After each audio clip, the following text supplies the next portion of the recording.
সুপ্রিয় ভাইয়েরা আমার, আসসালামু আলাইকুম। যারা এনজিওতে চাকরি করতে চাচ্ছেন তাদের জন্য আজকে আমি কিছু কথা নিয়ে আসছি আমার অভিজ্ঞতার থেকে। এনজিওর কাজটা এমন একটা কাজ, এখানে দেখে শুনে কিছু ভালো এনজিও আপনাকে ঢুকতে হবে। আর কিছু কিছু এনজিওতে আপনারা ঢুকবেন না, আপনাদের মানসিকভাবে আপনার দুশ্চিন্তায় যাতে না পড়েন, হঠাৎ করে যাতে আপনাদের চাকরি চলে না যায়, এরকম কোনো এনজিওতে আপনারা ঢুকবেন না।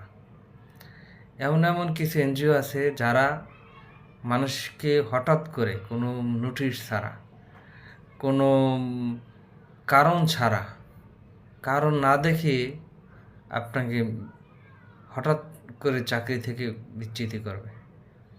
তাহলে এরকম কিছু এনজিওতে আপনারা কখনো ঢুকবেন না। এরা মানুষকে লোভনীয়ভাবে মানুষকে নিয়োগ দেয়, কিন্তু একটা মানুষকে যদি আপনি হঠাৎ করে যে বিনা নোটিশে বা আপনি এতদিন চাকরি করতে পারবেন বা এতদিন করতে পারবেন না, হঠাৎ করে যদি আপনাদেরকে বের করে দেয়, এমন কিছু এনজিও নিয়ে আমি কিছু কথা বলবো আমার অভিজ্ঞতা থেকে। আসলে বাংলাদেশের স্বনামধন্য প্রতিষ্ঠান প্রত্যাশী এনজিও, যেখানে কেউ কখনো অন্তপক্ষে চট্টগ্রাম বিভাগের লোক ছাড়া অন্য কোনো বিভাগের লোক এখানে ঢুকে কাজ করতে পারবেন না।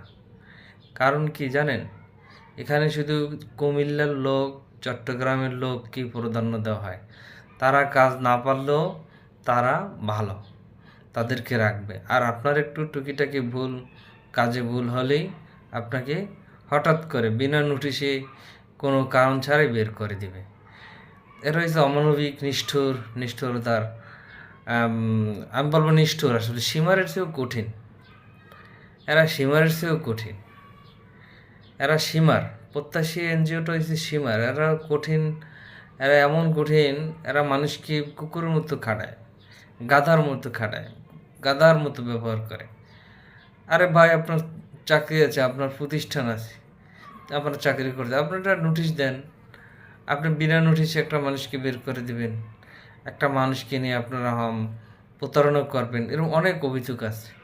আপনারা বলবেন আপনাদের মনের মতো করে চলে যায়। আপনাদের নিয়ম কি? আপনাদের নীতিমালা কি? তো আমি বাংলাদেশের মানুষকে বলবো, যদি আপনারা কখনো এনজিওর চাকরি করেন তাহলে ভালো দেখে, ভালো এনজিও দেখে ঢুকবেন।